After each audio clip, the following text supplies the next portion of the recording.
tardes, San Agustín, ¿cómo estamos? Bueno, tú en cambio tienes un aspecto, tú siempre estás con la pila puesta, ¿sí? Yo siempre estoy con la pila puesta, pero primero porque hay que reconocer los errores que cometemos, sobre eso hay que intentar levantarnos. Vamos a ver. Y lo que no hay que crear es expectativas tampoco que sean insustanciales o que al final no se cumplan, ¿no?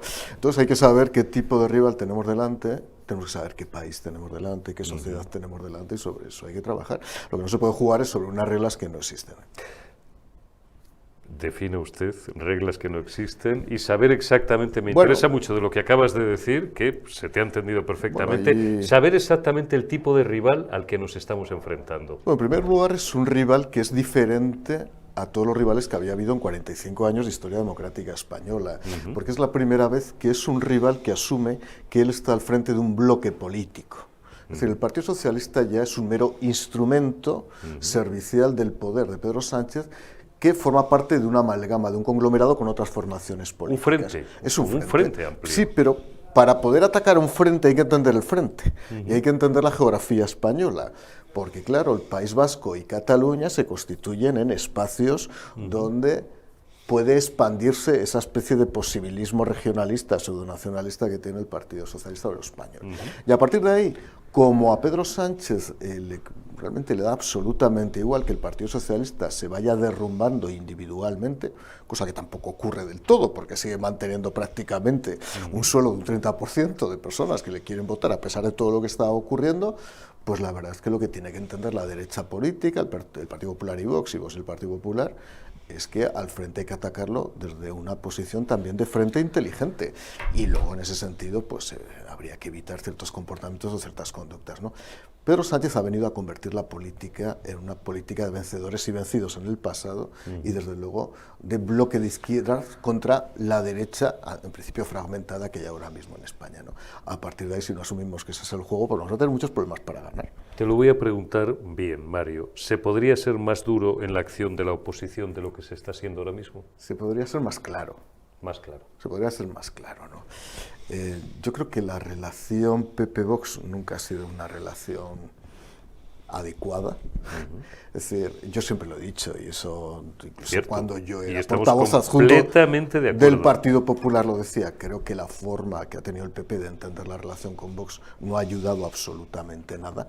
En absoluto. Es decir, caer en el juego demoscópico y sociológico de la izquierda, de decir cualquier alianza con Vox es pecaminosa y además encadena a la derecha política española a una posición de radicalidad, es absurdo, es comprar el paquete ideológico a la izquierda, y de hecho se ha demostrado en Ayuntamiento de Madrid cuando se gobernó con Vox, en la Junta de Andalucía cuando se gobernó con Vox y en todas las comunidades autónomas que se gobiernan con Vox. Vox no es un rival inminente para el Partido Popular, no debería serlo. Y mucho menos un rival del que haya que avergonzarse. No, no, para nada. Porque el PSOE no se avergüenza de gobernar con ETA o gobernar con los independentistas. Pero diré algo más. Si la estrategia final del Partido Popular consiste en engullir a Vox, que creo que no lo va a conseguir, porque creo que hay un 10-12% de población que nunca van a volver a que votar no quiere al votar al Partido Popular, y que con ciertas votaciones además los alejan más todavía a esos votantes, lo que no puedes hacer es estigmatizar a ese grupo de gente. Puedes no estar de acuerdo. Yo hay una parte, yo siempre lo he dicho, una parte con Vox que yo no comulgo. O sea, yo soy un liberal y hay una parte liberal en Vox que yo comparto, pero hay una parte que no comparto. Un esencialismo de ciertos temas que yo no comparto, que lo siento, de verdad, no sé, ni soy mejor ni peor, soy diferente. Estamos de acuerdo. A partir de ahí, pero es que la derecha española, cuando yo empecé, era una derecha unificada. Yo empecé con José María Aznar y ahí había de todo. Cuando en el 90 junta a todo, desde gente que venía del franquismo hasta liberales. Liberales y hasta algún socialdemócrata. Y hasta algún socialdemócrata suave y travestido. Sí, incluso que lo nombraba un ministro de Industria. Y alguno más. Pero es que el problema es que ha ido avanzando la socialdemocracia. O sea, es la famosa teoría de la manta. Ten cuidado donde colocas la manta en una cama, porque estás destapando la otra parte de la cama. Eso se llama liderazgo. A mí me la roban siempre me quedo destapado a las 3 de la mañana. Eso se llama liderazgo, la capacidad de cubrir. Y es verdad que en un momento determinado la derecha española fue monolítica. Hubo 3 Cs que provocaron la disgregación de la derecha política en España, que fue corrupción, crisis y Cataluña. Y de ahí se provocó el nacimiento de Ciudadanos y de Vox. Volver a una derecha única solamente bajo el argumento de que la derecha tiene que ser única para echar a Sánchez, me da la impresión que no es un argumento suficiente. Hay otra, no sé si vas a estar de acuerdo conmigo, hay otra forma de hacer política, otro comportamiento que a mí me parece un error, como ya me lo parecía hace 20 años, que es no tanto luchar por ganar, y esto es muy de coach, es aplicable a todos los ámbitos de la vida, sino esperar a que por desgaste tu enemigo acabe cayendo para ponerte tú. Es como si la derecha tradicionalmente en España, no sé si coincides, Mario, vamos a remontarnos solo los últimos 50 años, siempre esperar a que el poder le cayera como la pera del árbol, con lo cual al final da la impresión de que las elecciones, cuando las gana el PSOE, las gana el PSOE y las gana la izquierda, pero cuando las gana el Partido Popular o las ha ganado el Partido Popular, no es porque las haya ganado, sino porque las ha perdido el PSOE. Claro, vamos a ver. Para ganar unas elecciones, habitualmente en España se han ganado por desgaste del contrincante, unas y otras, y por la creación de un sentimiento, vamos a decir, antiparte. Es decir, no quiero que ganen los otros. Y es verdad que en eso Sánchez es un cultivador de ese sentimiento. Tened en cuenta cómo ha tensado la sociedad española y su propio partido con la ley de amnistía y con lo que pueda venir a partir de ahora. Y le sigue saliendo bien. Ahora bien, esa es la teoría política del mal menor. O sea, yo gano, cualquiera de los dos partidos políticos lo ha hecho, cuando se derrumba el otro. Lo que hay que hacer es, desde luego, exhibir un programa político contundente que atraiga. Partidos como Sumar o Vox, que son radicalmente diferentes, llegaron bajo un proyecto político, en circunstancias diferentes y además con una legitimación de creación los dos, desde luego muy realista, ¿eh? Fíjate que estoy hablando también de Sumar, en un momento que había grietas del Estado liberal, que había corrupción, que había cierto desgaste, incluso gente de derechas llegó a decir, coño, es que esto es así, es que tienen estos señores que tienen cierta razón. Podemos. Podemos. No he dicho Sumar, pero efectivamente era Podemos. 2014, 2015. Es que había una justificación de base social, que a mí no me parecía mal que surgieran. Otra cosa es cómo luego se enquistan aquellos hábitos contraculturales, es decir, el poder los desgasta. La moqueta. Seduce. La moqueta y la maqueta, es decir, en este sentido, absolutamente todo, hasta que al final acabas montando un bar, el Garibaldi en Lavapiés, que no funcionan los baños. Y lo ¿no? cierras. Esa es la realidad, porque no te da ni para montar un baño. Pero eso ha ocurrido, entonces cuesta entender que se pueda ganar si solamente estás pendiente. Y es verdad, y yo lo he vivido como oposición política, que cuando estás en la oposición te sueltan permanentemente conejos y tú vas detrás del conejo. Y eso hace que no estés constituyendo un cuerpo de doctrina política sostenible que convenza a la gente, sino que vas reaccionando.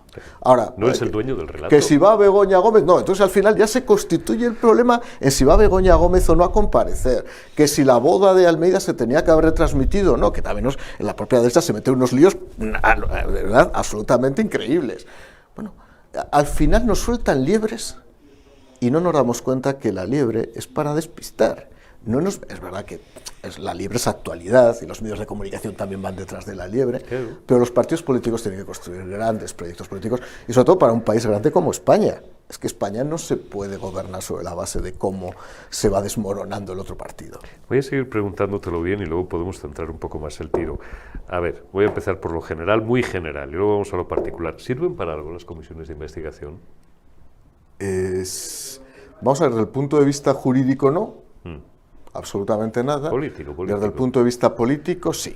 Desde el punto de vista político sirven porque precisamente hay una gran cobertura mediática, porque cada uno pasa y exhibe sus argumentos, y porque en ese sentido, oye, los portavoces parlamentarios tienen la oportunidad de colocar contra la pared a cada uno de los que asisten a este tipo de comisiones. Eso es un punto, ahora voy a hacer un comentario sobre eso. Para eso hay que saber a quién se llama, cómo se llama, y no convertir la comisión de investigación en un lodazal, o en un circo donde tú más, yo te saco lo otro, donde al final hay una especie de neutralización de argumentos como consecuencia del ataque conmutativo de tú también lo has hecho, tú no lo has hecho, etcétera, etcétera. A mí es que ese tipo de debate, yo cuando estaba en el Congreso nunca lo hacía. O sea, no, ese debate, no, es que me atacaban a mí por un caso de corrupción del Partido Popular. No, es que usted tuvo más. Dirá, no, es que es lo que hay que hacer. Es que esto no es un Madrid-Barça. Es que esto es algo más. Es que para ganarles, efectivamente, a veces hay que decir tú más, pero con el tú más no es suficiente porque la gente se cansa. Y la gente al final piensa cosas extrañas. Y al final piensa que todo el mundo es lo mismo. Y para ser mejor, tienes que dominar el discurso y tienes que dominar el pensamiento político. Si no lo dominas, pues al final se convierte en una interpretación a lo Mejide. Pues ya está, no hay. ¿Ha habido excesiva prudencia a la hora de conformar la lista de comparecientes? Yo dije ayer, pero esto es mi opinión, y quiero conocer la de Mario Garcés. Yo dije ayer que a mí... A ver, le tengo, que nadie me interprete mal, iba a decir, le tengo simpatía al personaje. Bueno, no le tengo mucha antipatía a Rubiales, y ustedes dirán, pero si es un presunto chorista. A ver, si se me entiende bien, representa algunas de las esencias del español o del españolazo típico, con perdón para lo bueno y para lo malo. Bueno, no quiero irme por las ramas ni del tema. Digo, a mí me sobra Rubiales, por ejemplo, y me faltaban, yo puedo entender que sea una estrategia, puedo entender que sea guardarse ases en la manga y tal, pero me hubiera gustado que se hubiera llamado ya, van a terminar compareciendo en alguna instancia, pero que se llamase a lo mejor al presidente del gobierno y a su señora. Entiendo lo que se dice desde el punto de vista estratégico de, no, primero, el ritmo lo marcamos nosotros. Segundo, así nos guardamos unas en la manga. Nadie nos va a imponer el ritmo ni los tempos de esta comisión y tal. Pero a lo mejor la gente sí necesita ese tipo de gestos. O sea, que le hubiera gustado al votante del Partido Popular, pregunto, a lo mejor tú me dices que no, que fueran llamados a comparecer pues dos de las personas que salen recurrentemente en los medios. O sea, yo humildemente, y es una opinión, y sigo militando en el Partido Popular, sí, creo que habría que haber pedido la comparecencia de Begoña Gómez. Lo digo abiertamente, es lo que pienso. Y el partido tendrá otra forma de formar su opinión, evidentemente habrán analizado diferentes circunstancias, y voy a decir por qué además. Aquí hay un argumento que creo que es insuficiente y creo que además intelectualmente no es válido, y es que eso de llamar a las mujeres de los presidentes del gobierno es una cosa que no se ha hecho nunca. Claro. Es que nunca había habido un caso como el de Begoña Gómez. Es que claro. Carmen Romero, Sonsoles Espinosa o doña Ana Botella nunca se habían visto en esta circunstancia. Es que si ahora o doña Elvira, pobrecita exacto, mía. Sí iba a decir, ahora cualquiera de los oyentes nos vamos a tomar un café a la cafetería de enfrente y nos cruzamos con la mujer de Mariano Rajoy y nadie la reconoce. Es verdad. Esa es la realidad. Entonces, vamos a ver. Si una mujer de presidente del gobierno, sobre la base de su condición de mujer de presidente del gobierno, porque a mí no me va a decir que esta señora por generación espontánea es una mujer con una gran formación. No la tiene. Y nos están escuchando aquí personas, algunas con hijos, que han tenido que estudiar muchos años con oposiciones que nadie les ha llamado para montar una cátedra. Y esta señora, sin estudios, sin un grado homologado, tiene dos cátedras. Una en la Complutense y otra en el Instituto de Empresa. Evidentemente no es porque se haya descubierto un talento oculto, es porque es la mujer del presidente del gobierno, pero esto hay que decirlo claro. Por cierto, no solamente pasa en el Partido Socialista. Esto de jugar de pronto con los cónyuges y los familiares, que tengo uno, colócamelo, es muy frecuente. Y lo digo que yo, que vengo de una familia muy humilde y me saqué la posición de inspector de finanzas del Estado con 23 años, a mí me parece estas cosas de ruines. O sea, me parece cualquiera que lo haga, un partido u otro. Me parece lamentable esta capacidad de colocar gente, porque es la mujer de, es el hijo de, me parece lamentable. En un país que además hay gente que se está esforzando diariamente por sacarse una carrera o por intentar entrar en un mercado laboral que está muy tensado, ¿no? A partir de ahí, pues si esta señora de pronto le atribuyen o le asignan unas cátedras en dos instituciones, una pública y otra privada, de pronto recibe financiación de un empresario privado al que después recomiendan un proceso de contratación pública o otorgamiento de subvenciones. Es que tiene que comparecer, es que eso no lo ha hecho nadie. Vamos a ver. Señor Barrabés, que es orcense, por cierto, del Valle Benas, que es esa famosa ciudad donde fue alcaldesa Luz Gabás, la Premio Planeta, cosa que muy poca gente sabe, que era alcaldesa del Partido Popular, una magnífica Yo lo sé porque persona. me lo contaste tú. Una magnífica persona. Luz Gabás fue alcaldesa, además alcaldesa del Premio que Planeta. iba por tu partido. Sí, y yo tengo muy buena relación con ella y siempre me ha ayudado y la quiero mucho, ¿no? Pero el señor Barrabés, si financias una cátedra de la mujer del presidente del gobierno, ¿por qué lo haces? ¿Porque has descubierto un talento oculto, intelectual? ¿Porque tiene una gran capacidad de organización? ¿Dónde lo ha demostrado? Es que no es verdad. Es un filántropo, Mario. ¿Pero por qué no me lo financia a mí? Que yo lo he demostrado. Yo tuve premio extraordinario de carrera, con 23 años fui el inspector de finanzas del Estado más joven, soy académico, yo sí que la verdad puedo apelar a mis atributos, Pero esta señora yo creo que no tiene ninguno. Podrán decir que por discriminación positiva, porque como tú eres tremendamente inteligente, te fue bien por por tus eso, medios, pero que haya habido que ayudarla. Y tú te buscas la vida, sí, que eso es muy propio, estás sobrecualificado. Tú te buscas la vida. Sí. Y dirán, ¿que eso es machista? No, mire, no es machista, porque además, tanto el Partido Socialista como el PP se están equivocando con las acusaciones de machismo. Lo diría igual del marido de una presidenta del gobierno. En otros países ha pasado. Lo diría igual porque ha pasado en otros países a la inversa. A la inversa. O sea, que me da igual, no es machismo. Es sencillamente la aseveración de un hecho constatable. Entonces, a partir de ahí, que una mujer del presidente del gobierno, sobre la base de lo que tiene, ni se plantee que una carta firmada por ella puede causarle un daño a su marido.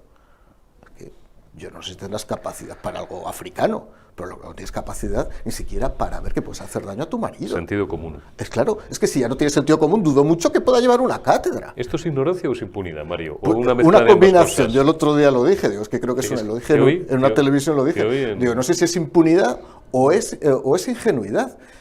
Yo creo que es una combinación. Es decir, por una parte, creo que no se enteran de nada, me está preocupando, en todos los partidos políticos. Lo que está pasando últimamente, la confusión entre lo público y lo privado, Óscar Puente, la retransmisión de la boda de Almeida, o sea, cuidado con confundir lo público y lo privado en este país, que no había pasado nunca lo que está pasando ahora mismo. Hasta estos extremos no. No, pero lo están haciendo todos. Es decir, se están utilizando medios públicos para causas privadas. Insisto, y además yo siempre voy a hablar claro, y además hablo como interventor. Medios públicos eso es si hubiera un interventor público, en Telemadrid, debería evitar que se hubiera retransmitido eso. Por eso es una actividad privada. Es que se está confundiendo lo público y lo privado. De la misma manera que el interventor del Ministerio de Fomento debería estar ya enviando un informe al Tribunal de Cuentas, precisamente porque Óscar Puente declaró que estaba utilizando sus medios en el Ministerio de sus funcionarios para hacer tareas privadas. Pues que lo declaran, lo reconocen y da igual. Y esto es muy grave lo que está pasando. Hay algo que se está desangrando en nuestro país. Hay algo que tiene además relación con el modo de hacer política emocional, espectáculo, que está al final desmontando las bases mismas, ya digo, de lo que es la política española. Con lo cual se deslegitima. Alguien me dirá, ya está Eurico haciendo una frase de las suyas, ampulosa, genérica, pomposa. No, se está deslegitimando el sistema. Esto es mucho más grave de lo que mucha gente puede percibir. Mira, gente que a lo mejor está en lo inmediato, en lo de aquí a 5 minutos. Se está deslegitimando todo el tejido institucional. Empieza a haber una confusión que a mí me preocupa mucho, entre lo público y lo privado. Es decir, siempre ha habido ladrones que han robado tanto en un partido como en otro. Habitualmente los partidos políticos actúan bajo ese principio de, y perdóname la expresión, por la gente que lo pueda escuchar, es mi ladrón, es un ladrón, pero es mi ladrón. Sí. O es un hijo puta, pero es mi hijo de puta. En terminología de Estados Unidos era así, pero es nuestro hijo de puta. Pero yo es que esa tesis, que es una tesis de familia napolitana, yo no la comparto, nunca la compartí en política. Si yo tengo un delincuente en mi partido, lo echo, no lo defiendo. Y si alguien se equivoca en mi partido, yo lo digo para que no se vuelva a equivocar. Porque si no, la gente acaba harta. Porque la gente empieza a quejarse. Para mucha gente por la calle, oye, pero ¿cómo han hecho esto? Digo, pues que es inexplicable. Es inexplicable. Porque además, si adoptas comportamientos que de alguna manera minan o merman tu capacidad de hacer crítica al otro partido, es que al final se pone uno en la misma posición. No, y la gente, tu propia gente, digo, tu cuerpo electoral, los que te paran por la calle, y creo que seguís sin perderos en absoluto, acaba interpretando que si actúas de esa forma es porque tienes miedo. ¿A qué tienes miedo? Claro. ¿A que llamen a tu mujer? Claro. Pero si no tienes nada. Claro. Lo dije ayer, si le han barrido, no en los últimos 10, en los últimos 15 años, y no hay nada más que una foto, nada. Claro. Y su mujer no tiene nada, si es una profesional reconocidísima. ¿De qué tienen miedo? ¿De que llamen a Ayuso, si Ayuso está deseando ir? Hay una escena en Malditos Bastardos en las que todos están apuntando con la pistola. Sí. Y a ver quién dispara. Muy de Tarantino. Muy de Tarantino, ¿no? Todos bloqueados, nadie dispara. Y esa es la impresión que se da, sí. Que aquí todo el mundo se apunta. Sí. Y que hay una parte de la prensa que está detrás sosteniendo a los que disparan. Sí. Estoy escribiendo una novela y uno de los capítulos, uno de los personajes es una hipérbole, por favor, y es novela. Sí. Dice, España es un país ya en la que se venden más periodistas que periódicos. Eso lo hizo un personaje. Y muy barato. Se venden por antes, joder, a lo mejor te daban un sobre, yo no lo sé. Ahora te invitan a comer y ya está. Entonces, a partir de ahí, Entre que, ¿qué puede pensar la gente? Cuidado, que aquí hay una compensación y que además parte de los medios de comunicación actúan gregariamente en la defensa de uno de los intereses, fundamentalmente por la publicidad institucional, porque esto es otro de los grandes problemas de este país. A partir de ahí, pues es que esto está calando en la sociedad, está pensando que hay algo que no está funcionando y eso es un problema, cada vez más. Cada vez más. Que sí, que al final, pues la batalla que se libra contra Sánchez puede triunfar, porque Sánchez al final pues ha hecho lo peor que se podía hacer en este país, sí, pero se están sentando las bases de unos comportamientos que no son correctos. ¿Sabes a mí lo que más, una de las cosas que me llaman la atención? Es decir, que si no hubiera ningún problema, como sostiene el equipo propagandístico habitual, el equipo médico habitual, pues ¿qué hubiera costado? ¿Qué le hubiera costado? Yo creo que incluso hubiera sido más inteligente salir y dar explicaciones el primer día. Con respecto al comportamiento de la señora, temporada 1. Claro. Esto es así, así, tal. No hay un relato articulado y no tienen ningún problema en hacerlo, como sí lo han hecho en la amnistía y en otros ámbitos, y solamente hay el reaccionar de manera furibunda y además atacándonos, amenazando la oposición y sobre todo amenazando los medios de comunicación, porque da la sensación de que ellos, y sobre todo él, el figura o el comandante en jefe, disfrutan generando lo que ellos creen que es el temor, no, el pánico en parte de los que le critican. Y es verdad que con algunos les funciona. Hay mucha gente que dice, oye, mejor no vamos a tocar mucho el tema de la señora y tal. Eso a la larga no, a medio plazo yo creo que al final es su ruina, porque al final se le va a acabar cayendo. Por hacer un análisis comparado, bueno, todos comparan el caso de la pareja de Ayuso con el caso de Begoña Gómez. Yo creo que no tiene mucho que ver. Bueno. No tiene que ver, es que no tiene que ver, pero es verdad que también ha habido errores en el otro lado, es decir, pero yo creo que las cosas hay que analizarlas, como siempre sabes que yo las analizo, me puedo equivocar, se puede compartir o no, las analizo objetivamente con humildad, ¿no? Vamos a ver. El caso de Begoña Gómez es una persona a la que, sin conocimiento previo que se conozca y sin un título homologado, una institución pública y privada la colocan en una determinada organización, sobre la base de una especialización de conocimientos africanos, en un caso que nadie sabe que sabe de África. Nadie sabe. Por lo tanto, esto ni de rising ni de levantar fondos, que es terminología financiera. Como tampoco se sabe por qué algunos van en listas electorales al Congreso o al Senado. O sea, es que no se sabe más que por relaciones personales. Esa es la realidad. Entonces, a mí ya no me cabe ninguna duda que esta es una designación privada o pública por razón ad hominem, en este caso ad mulierem, es decir, porque es la mujer del presidente del gobierno, lo cual ya no había pasado hasta donde yo sepa en 45 años de historia, hasta donde yo sepa y hasta donde yo recuerde.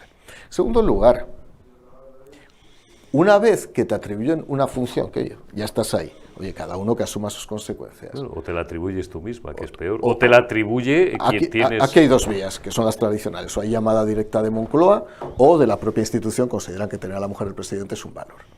Yo lo segundo, me ha parecido siempre nauseabundo y demuestra cómo funcionan aquí patinando algunos, y lo de lo primero, pues ya forma parte del nepotismo clásico que hay en todos los gobiernos, por cierto, en todos los gobiernos. Para que quede claro, porque es que si no, yo no juego con las cartas marcadas, porque esto lo he visto en todos los gobiernos. A partir de ese momento, la mujer del presidente del gobierno lo que no puede hacer de ninguna manera es firmar cartas. Alguien dirá, que me decías, podría haber salido el Partido Socialista al gobierno dando una explicación, sí, dirá, no hombre, no lo hace a título personal, lo hace evidentemente a título de directora de una cátedra y por lo tanto puede hacer lo que quiera. Sí, el problema. No me vale, porque el problema es que se demuestra que le has conseguido una reunión a Barrabés con tu marido, que es el presidente del gobierno. El problema es que hay presidentes de grandes empresas no privadas del IBEX, sino públicas, que levantan un correos ayer, o el otro día leí el nombre de doña Beatriz Corredor, que había sido ministra del gobierno con el Partido Socialista, que o bien le llama a alguien de Moncloa, ya dije yo ayer, el figura no, porque las cosas no se hacen así, o directamente, como dice Mario, se adelantan, el CEO de la gran corporación de turno, y dicen, oye, vamos a darle 100.000 euros a esta persona, porque es quien es y tal. Y la satisfaces. Pero imaginaos, por ejemplo, el Ministerio de Economía y Transformación Digital, que recibe de pronto, dentro de los que se postulan a un procedimiento de adjudicación de un contrato, una carta de recomendación, o una carta, vamos a decir, de validación profesional, firmada por la mujer del presidente del gobierno. Un querido Emilio de toda la vida. Entonces, ¿qué ocurre? que el jefe de servicio, que es un quinto nivel, un cuarto nivel, el subdirector adjunto, le tiemblan las piernas. Y automáticamente llama arriba y dice, oye, que hay una carta aquí de la mujer del presidente del gobierno. Y te dirán, no, ahora te dirá el Partido Socialista, no entres en ese juego, que es un juego bastardo, no. Porque ella firma como directora de una cátedra. Bueno, ella firmará como lo que sea, pero ella es la mujer del presidente del gobierno. A mí eso me suena a lo de, no, es que... Ejemplo, no el mejor de todos, pero el primero que se me ha ocurrido. Yolanda Díaz, que se va a ver al fulano este. No, es que fue a título personal. Mario Garcés, si mañana es vicepresidente del gobierno. No, pero es que Mario Garcés, cuando dijo esto, cuando cenó con no sé quién, fue a título personal como Mario Garcés, no como vicepresidente. No, oiga, usted es presidente del gobierno, usted es rey de España, usted es mujer del presidente del gobierno desde que se levanta hasta que se acuesta. ¿Qué coño es eso de a título personal? Y luego, por compararlo, ¿no? El caso de Ayuso es un caso, yo hablo como inspector de Hacienda, que afecta a la tributación de su pareja, que ha reconocido que ha cometido un delito. Es cierto que esos reconocimientos tienen lugar con carácter previo en el proceso de inspección. Lo cual perdóname Mario, a mí me parece, y no soy jurista, una irregularidad brutal, que para sentarte a negociar con Hacienda tengas que reconocer primero tu culpabilidad. Pero lo reconoces para que te rebajen la sanción. Es decir, que hay pero hay un reconocimiento de culpa. No lo hacen todos. No lo hacen todos. Pero y en este caso está hecho. El Colegio de Abogados ya dijo el otro día que ni uno más. Pero lo reconoce. Podría no reconocerlo, ¿eh? Y hay gente que no lo reconoce y va a muerte contra la agencia tributaria. Mira Xabi Alonso. Y en este caso, exacto, pero le ha durado años y años a Xabi Alonso. Pero en este caso lo reconoce. Por tanto, hay un reconocimiento de culpa. Pero es su problema personal. Él ha cometido un delito fiscal. Sí, en eso estamos de acuerdo. Igual que tenía irregularidades fiscales el rey Juan Carlos I. O sea, en el cumplimiento, ahora que la gente está haciendo la declaración de impuestos a la renta de las personas físicas, que mucha gente, soy yo mismo, me fastidia, tengo que pagar, pero pues lo tengo que pagar. Y vemos las cosas que vemos luego, que no nos gustan nada sobre el uso de fondos públicos, pero desde luego todo el mundo tiene que cumplir. Desde el ciudadano 1, que era el rey Juan Carlos, hasta la pareja de Ayuso. ¿Qué pasa? Que en el momento que te atacan a tu pareja, hay que medir muy bien la reacción también. Y yo creo que no se midió bien la reacción. O sea, no puede salirse diciendo esto es un ataque, esto es no sé. No, porque hay un reconocimiento de culpa. Bueno, ya. Probablemente se A ver, es muy difícil. Iba a decir una... Sí, fue una reacción un poco desmesurada. Sí. Mi opinión personal es que las diferencias son obvias. Es el problema fiscal o el litigio fiscal con la agencia tributaria y un ciudadano privado. Primer punto, es su dinero privado y una diferencia en la estimación de la tributación en cuanto a dos ejercicios de impuesto de sociedades. No es el uso de fondos públicos o presunto uso de fondos públicos para apoyar dinero privado o dinero público. Que la señora podría elegir mejor sus compañías, como decía el otro día el gran Cacho, no me cabe ninguna duda, pero dicho lo cual, y ha habido una serie de irregularidades, la actuación de la Fiscalía no es de recibo. Pero fíjate, yo como no me meto nunca en lo privado, yo no me voy a meter en con quién se acuesta Isabel Díaz Ayuso, ni con es una valoración política. Ni con quién estuvo casado, ni si el anterior novio, el peluquero, era más simpático o menos simpático, este no lo conozco, por cierto. Entonces, yo no tengo ni idea. Lo que sí se tiene que medir mucho es la reacción. Tienes que medir mucho la reacción. Y que no se convierta en una reacción sanguínea. Sobre todo porque de esa forma sí que te van a equiparar, van a decir, mira, estos también, fíjate, al final somos todos iguales. Y además esto se reduce, y eso Feijóo lo hizo bien, decir, no, esto es un tema privado, oiga, ya responderá quien tenga que responder, y si se ha declarado culpable, pues él explicará por qué se ha declarado culpable, y yo a partir de ahí no tengo nada más que hablar. Es que es así, es que si asumes, yo puedo entender en el ámbito privado, pero que a mí se me escapa, que alguien defienda a su pareja, oye, yo voy a estar contigo, bueno, ya vamos a ver cómo resolvemos esto. Pero tienes una dimensión pública, en esa dimensión pública hay que medir mucho la reacción. Es lo que endiabla la historia, claro. Pero por eso hay que medirlo. Fíjate, yo he vivido la política muchos años y la tensión es diaria. O sea, tú tienes que estar respondiendo a estímulos emocionales y te están buscando las cosquillas. Siempre. Y además por temas que dice, ¿pero qué me está diciendo este? O sea, por cosas además que dice, pero esto es todo absurdo. Sí, o te sacan una foto de hace 15 años. Sí, o una o que foto tenías fuera un amigo, de contexto, un vecino de tu pueblo, y a mí que usted o que que me tuve cuenta. una novia que no una sé novia qué, hace 20 años. Que sí, que me cuenta usted, que esa es mi vida privada, por cierto, que me da igual. Una novia de la que ni te acuerdas. Pero esto se está jugando cada vez más y algunos medios de comunicación también están jugando a eso. ¿Cuál es? Estaría, aquí lo digo también, como digo algunas veces que me siento a gusto, estaría horas hablando con Mario, pero no podemos pasarnos de la hora. Vamos a rematar. próximos pasos, próximas semanas, próximos meses. Yo sigo sosteniendo, voy a ser poco original para terminar, que el figura no se come el turrón en Moncloa. Tú dices que sí, porque tiene ahora mismo todos los recursos institucionales en su mano. Controla el Tribunal Constitucional, controla el Legislativo, controla parte del Poder Judicial, bueno, la Fiscalía, en fin. Vamos a ver, el primer paso, el primer hito va a ser... Y no os quejéis que os envíen una inspección de Hacienda. Eso es. El primer hito va a ser las elecciones vascas. Yo estoy convencido que el Partido Socialista del País Vasco, cuando tenga que prestar su apoyo, lo va a prestar a la lista más votada. Vamos a ver si suman con 2, que como se hunde y se queden 8, a lo mejor no llegan a los 38. Bueno, yo creo que van a llegar, a la lista más votada. ¿Cuál es el problema? Que la lista más votada puede ser o Bildu o el PNV. Ninguno de los dos, a ver si uno de los dos tiene que ser excluido de la ecuación, por lo tanto uno de los dos puede ser... Bildu se puede autoexcluir porque le puede venir bien. Exacto, y se puede victimizar, y puede decir, o ha habido reparto de papeles en Navarra, es decir, esto puede haber. Lo que sí, ninguna de esas dos formaciones políticas, ni Bildu ni el PNV, apoyaría una moción de censura del Partido Popular aquí, que necesita además el respaldo de Vox para salir. Siempre contesto lo mismo, ¿se pueden abstener? Se podrían abstener, pero tendrían el mismo efecto determinante. Por lo tanto, a efectos prácticos, el valor es el mismo. O sea, a efecto simbólico podría ser otro, pero a efectos prácticos el valor sería el mismo. Por lo tanto, van a apoyar la lista más votada y va a ser determinante. Y además va a vender el Partido Socialista que ellos son determinantes en el País Vasco. Por lo tanto, apuntalan una tachuela más. Cataluña, la situación es más inestable. Porque no descarto que vuelva a haber nuevas elecciones en Cataluña.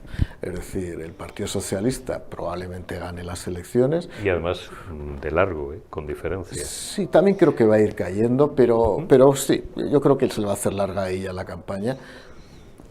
Puede crecer el nacionalismo durante este tiempo.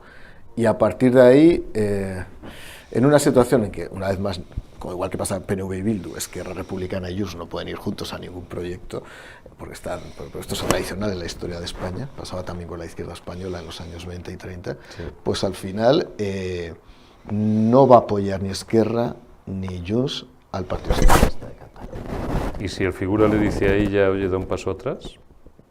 No, pero es que no puede. O sea, si da un paso atrás, ¿en qué sentido? ¿Que se retire y que se presente otro? No, que aunque sea el más votado, le ceda la presidencia de la Generalitat a Junts. A Puigdemont. No te preocupes. ¿No lo va a hacer? No puede. Es que a Pedro Sánchez le perjudica notablemente que ella, en mi humilde entender, a lo mejor es la primera derivada y hay otras más que se me escapen, sea presidente de la Generalitat. A ver... Si ella es presidente de la Generalitat con el apoyo de Esquerra o de Junts, será a cambio de algo muy importante. Sí, pero entonces los otros se le caen, ¿o no? Los otros, a ver, es que se está jugando quién es el aliado preferente, sí, a ver quién queda antes. Ahí la fisura. Pero da igual, porque ninguno de esos dos aliados respaldaría luego una moción de censura en Madrid. No, si has de hacer presidente a Feijóo con el apoyo de Vox. No lo van a hacer. Si es que es un problema que al final de neutralización, si el Partido Socialista ha conseguido que haya un sistema de reparto de poder político en el que se neutralizan las posibles acciones, ¿no? Entonces, ¿qué puede ocurrir? Que haya mucha inestabilidad institucional en Cataluña, que haya elecciones nuevamente, que se produzca un proceso continuado de elecciones. Si la hay en Cataluña, la va a haber en España. No, yo creo que no, ¿eh? ¿Tú crees que no? No, es más, que ya el argumentario lo tiene hecho el Partido Socialista, estoy convencido, dirán, no, si nosotros hemos ganado, nosotros ofrecemos un modelo de gobierno en Cataluña tolerante, reconciliador, ya. Ofrecemos la mano, el y rollo ellos no quieren. El rollo habitual, y con eso tira. Y con eso se justifica y hasta además a lo mejor crece, porque hay gente que se cree esa película. Entonces, yo no veo que caiga. O sea, hay gente que mantiene esa tesis, tú la mantienes sí, y más de uno la mantiene. Dice, oye, es que esto le va a hacer caer.